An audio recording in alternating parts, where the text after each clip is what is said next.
സർക്കാർ കോളേജിലാ? അയ്യോ, പഴയതിലും ഗ്ലാമർ വെച്ചിട്ട് അച്ഛനെ പോലും അയക്കാതുള്ള വരവാ. പടുക്കനാ പുസ്തകം താമസിക്കിട്ടാണ് ആ വഴി ബുദ്ധിമുട്ട് എന്ന് പറഞ്ഞു. 600 പേര് ജോലിയുടെ കമ്പനിയുടെ മാനേജരല്ലേ, നിശ്ചല പണിയാണോ? ഉത്തരവാദിത്തം തടഞ്ഞെടുക്കാൻ അധികാരം സമയമില്ല.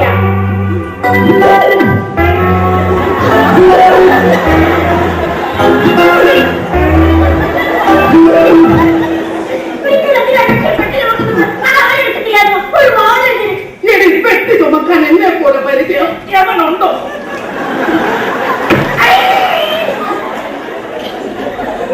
നീ എന്താണോ ആ ഗൾഫിൽ കിടന്ന് ചുമടോ ഒന്നിനും മാറ്റി വരുന്നില്ല. അഭിപ്രായം നീ മാറ്റാ ഇപ്പൊ ഭയങ്കര ചൂടാ. അയ്യോ, അവൻ ഊട്ടിന്ന് വരികയോ ഉണ്ടോ മനുഷ്യ? ത്തിരിക്കുന്നവളെ കണ്ടേക്കാനും മതി. ഈ പെട്ടിയൊക്കെ എടുത്തകത്ത് വെക്കണ്ടേ? നിന്റെ അച്ഛൻ പഞ്ചായത്ത് പ്രസിഡന്റ് തേനെങ്ങാനും തട്ടി മൂക്കും കുത്തി വീണ നാളെ പഞ്ചായത്തിന് അയ്യോ ഒന്ന് സഹായിക്കാം.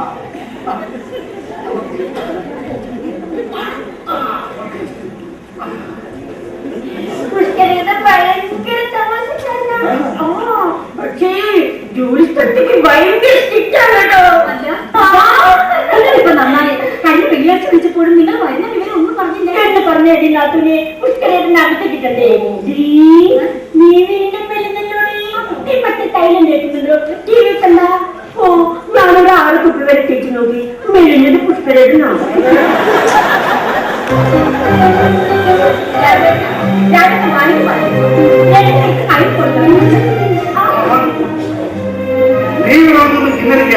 എനിക്ക് സമയത്ത് ബ്രേക്ക്ഫാസ്റ്റ് കഴിക്കാൻ ഞാൻ കഷ്ടപ്പെട്ടിട്ട് കഴിച്ചോട്ട് പോയി.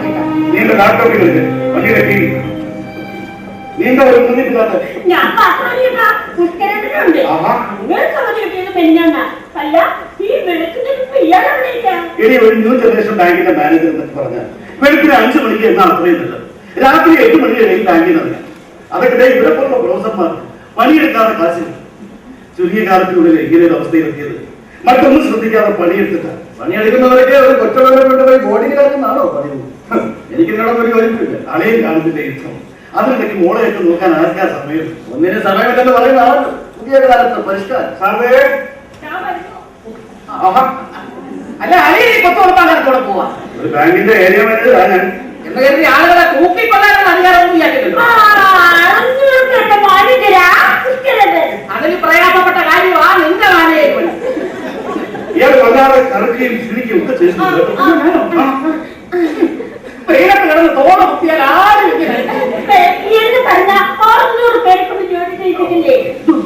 ഏറ്റവും വലിയ പൊടിശുദ്ധ മാനേജരാ. അത് താഴോട്ട് പോകാൻ ഇവിടെ സമ്മതിക്കത്തില്ല.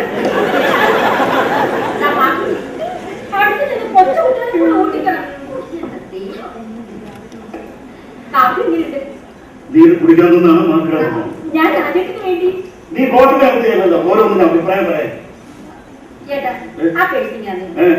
ഇവനെന്തോ ആപ്ലിക്കേഷൻ അയക്കണം. നീ ഓരോക്കെ ആപ്ലിക്കേഷൻ അയച്ച് എന്തുവാണ് അത് പിന്നെ ഏട്ടാ കാർഷിക സർവകലാശാല ആ കാലത്ത് രാജ്യത്തെ ഒരു ഇന്റർവ്യൂ ഒന്നും നടത്തണം. എന്റെ പത്രമൊന്നും താവ് പറയത്തില്ല. എന്നിട്ട് എത്ര രൂപ വേണ്ടത്? അത് പിന്നെ ഇത് മതി. ഏട്ടാ, അങ്ങനെ പെണ്ണൊക്കെ വന്നത് കഴിവത് നേരത്തെ എന്താണ്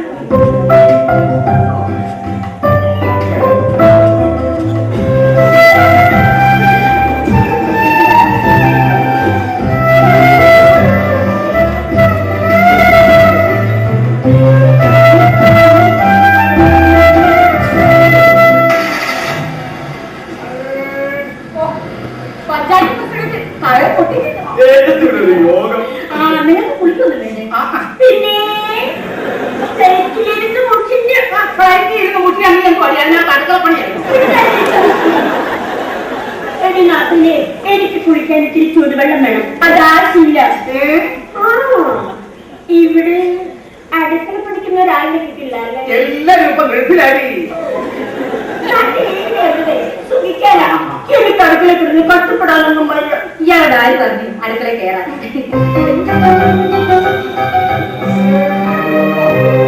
ഈ അച്ഛന്റെ പാവം പോകുന്ന കാര്യമാ പാട്. ഇവിടെ കഴിച്ചു മുടിക്കുകയല്ലേടാ അവന് വീടിന്റെ വിളക്കം. നീ ആയിരിക്കും തിരി നീട്ടുന്നത് വെണ്ണ പകരുന്നതോ? എത്തിപ്പോയിട്ട് വലിയ വിവരമൊന്നുമില്ല. എടാ മരുഭൂമി കിടന്ന് ഇരുമ്പ് ചുമക്കുകയെ നിന്റെ പെങ്ങളെ തോന്നുകയും ചെയ്യുന്നൊരു വിവരമല്ല പോലാണെന്നോ. ഇത്തിരി വിവരം ഉണ്ടായിരുന്നത് ഇവിടെ കെട്ടിയതോട് കൂടി പോയി. അല്ലയാ, എനിക്കൊരു വിസ കൊണ്ടുതരാമെന്ന് പറഞ്ഞിട്ട് എടാ ഒറ്റ നിനക്ക് കൽപ്പണി കഴിക്കാം. ഇല്ലല്ലേ? അതുപോലെ വയറിങ് ഒന്നുമല്ല പ്ലംബിംഗ്. ഇതൊന്നുമല്ലെങ്കിൽ എന്നെ തോന്നി ഇരുമ്പ് ചുമട്. എഞ്ചിനീയർ ആയതുകൊണ്ട് ഒന്നിനും മാറ്റി വെക്കുന്ന വാസ്തവം. എടാ എന്നെ കണ്ട ഒരു എഞ്ചിനീയറുടെ ലക്ഷണം ഒക്കെ കേട്ടോ. അതിന്റെ ലക്ഷണം അച്ഛൻ പറയും പോലെ അവലക്ഷണം കിട്ടും. ഞാൻ കേട്ടോ എന്താടാ എന്റെ പുസ്തകത്തിന്റെ ഒരു കുറവ്? ഒരു കുറവുമില്ലേ? പല കുറവുകളും ഉണ്ടെന്ന് നീ കഴിഞ്ഞു വെച്ച് പറയാനുള്ളത്. നിങ്ങൾക്ക് നാണമുണ്ടോ മനുഷ്യ? വിവരമുണ്ടോ? ഇത് രണ്ടും ഇല്ലാത്തോണ്ടല്ലേ നിന്നെ കെട്ടിയത്. നിങ്ങൾ എഞ്ചിനീയർ ആണെന്നാ ഞാനിവിടെ എല്ലാവരോടും പറഞ്ഞിരിക്കുന്നത്. അപ്പൊ അതിൻ്റെതായ സ്റ്റാറ്റസ് ഒക്കെ കാണിക്കണം. ഇത് കാക്ക കുളിച്ചാ പൊക്കാവോ? ഈ തറവാടേതാണ് നല്ല മനുഷ്യ. നീ മറന്നോ? ഇത് ഓണപ്പള്ളി തറവാട്. ഞാൻ മറന്നതല്ല, എന്റെ അച്ഛനാണെന്ന് അറിയോ? അയ്യോ അത് നിശ്ചയമില്ലാതായോ? ദൈവമേ, ഏത് സമയത്താണ് എനിക്ക് ഇങ്ങനെ തോന്നിയത്? എന്റെ ഗൾഫിലെ ജോലിയുടെ സ്റ്റാറ്റസ് അനുസരിച്ച് എന്നെ കൊണ്ടൊപ്പനെ കിട്ടിയെന്നില്ല ഭാഗ്യം.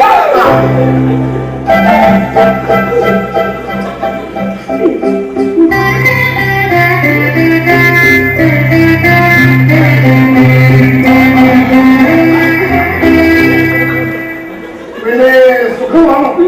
എനിക്കിത്തിരി പഞ്ചാരയുടെ കൊളസ്ട്രോളിന്റെ ഒക്കെ അസ്ഥിത ഇല്ലാതില്ല. പക്ഷെ അച്ഛനെ കണ്ടിട്ട് ഒരു പാമ്പുകേടും തോന്നുന്നില്ല കേട്ടോ. മനസ്സ് നന്നായാ മതി. വാസ്തവം. 90 ദിവസത്തെ അവധി ഉണ്ടച്ചാ. അച്ഛനെ പരിചരിച്ച് അച്ഛന്റെ കൂടെ അത്ര ദിവസം നിൽക്കാൻ കഴിയുമെന്ന് പറഞ്ഞ ഒരു ഭാഗ്യമാണല്ലോ. കുഴിയോട്ട് കാലം നീട്ടിയിരിക്കുന്ന അച്ഛൻ ഇനി എത്ര കാലം ഭൂമിക്ക് മേലുണ്ടാവും? മറ്റേ നിശ്ചയമുള്ളൂ. ഞാൻ കുഴിയിലോട്ട് കാലുനീട്ടിയിരിക്കുകയല്ല, എന്റെ കർമ്മമേഖലയിൽ ഞാൻ സജീവമാണ്. അല്ല ഇന്നല്ലെങ്കിൽ നാളെ നീട്ടേണ്ടി വരുമല്ലോ. മരുന്നെടുത്ത് മേശപ്പോ അച്ഛന്റെ കണ്ണു പിഴച്ചതാ. കേട്ടു കൊടുത്തില്ലെങ്കിൽ മറക്കും.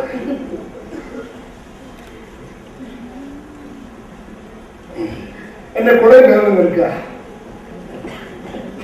അച്ഛനൊരു കൂളിംഗ് ഗ്ലാസും വാച്ചും മൊബൈലും ഒക്കെ ഞാൻ കൊണ്ടുവന്നിട്ടുണ്ട്. എനിക്ക് എന്തിനാ സതീശനെ കൊടുത്തേക്കുക? അവരൊക്കെ നടക്കുന്ന അണ്ടറോട് വരെ ഞാൻ കൊണ്ടുപോകും. സാറേ, ഇന്ന് ഉച്ചയ്ക്ക് ഊണ് കഴിക്കാൻ എന്നെ കൂടാതെ 3-4 പേര് കൂടി ഉണ്ടാവും. കൃത്യം 1 മണിക്ക്.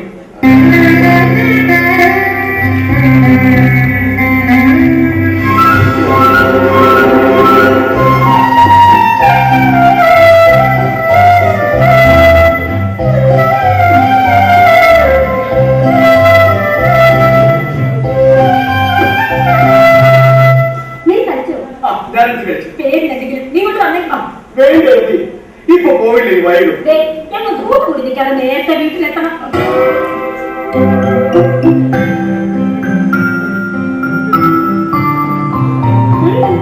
അയ്യേ, മോന്തല പടുതിയില്ല, മുഖത്ത് മൊത്തം ഗതിയാണ്.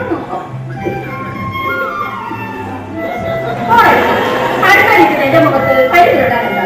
ഇടിയപ്പത്തിന്റെ കറി അസലായി, ഏക്കത്തിന്റെ കഴിക്കുന്ന മൊത്തം കറിയുടെ വകുപ്പം പറഞ്ഞു കഴിഞ്ഞാലേ ഭക്ഷണം പോകുക. ചെണ്ട ശരി. ചേച്ചി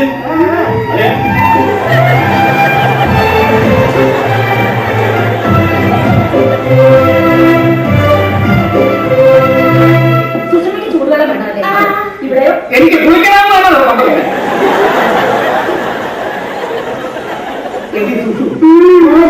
മന്തിയാണെന്ന് തോന്നില്ലല്ലോ. ഈ അനിയൻ ചെറുക്കനുമായിട്ടുള്ള ഏർപ്പാട് നിനക്ക് അങ്ങനെ തോന്നിയല്ലേ? സാധാരണ നിനക്ക് തോന്നി വളരെ ഭയങ്കരല്ലേ എനിക്ക് തോന്നാറുള്ളൂ.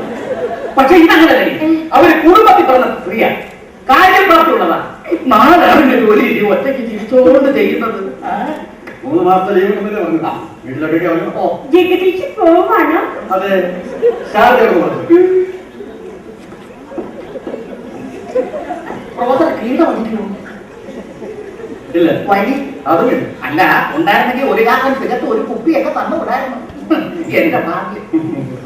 ആഹാ, കേട്ടോ പോവാ. ഇവിടെ എന്റെ കൂടെ 2 ദിവസം താമസിക്കുന്നു പറഞ്ഞിട്ട് എന്നൊക്കെ എന്നോട് സംസാരിക്കാൻ ചെയ്ത സമയം അതിനൊരു ബാധ്യത പോലെ ഞാൻ എന്തിനാ അയ്യോ എന്താ ഇങ്ങനെയൊക്കെ പറയുന്നത്? കണ്ണാടിയുടെ മുന്നിൽ നിന്ന് മാറാത്ത വിരത്തുമ്പിലോ ശരീരത്തോ അല്പം പൊടി പറ്റിയാൽ കലനിക്കുന്നത്. വീട്ടിൽ നിൽക്കുമ്പോൾ പോലും 2 പ്രാവശ്യം പത്രം മാറും. നിനക്ക് എങ്ങനെ കഴിയുന്നുവെന്ന് ഇങ്ങനെയാണ്? ഒരു പരിഗണനയില്ല, ഒരു വേലക്കാരിയെ പോലെ.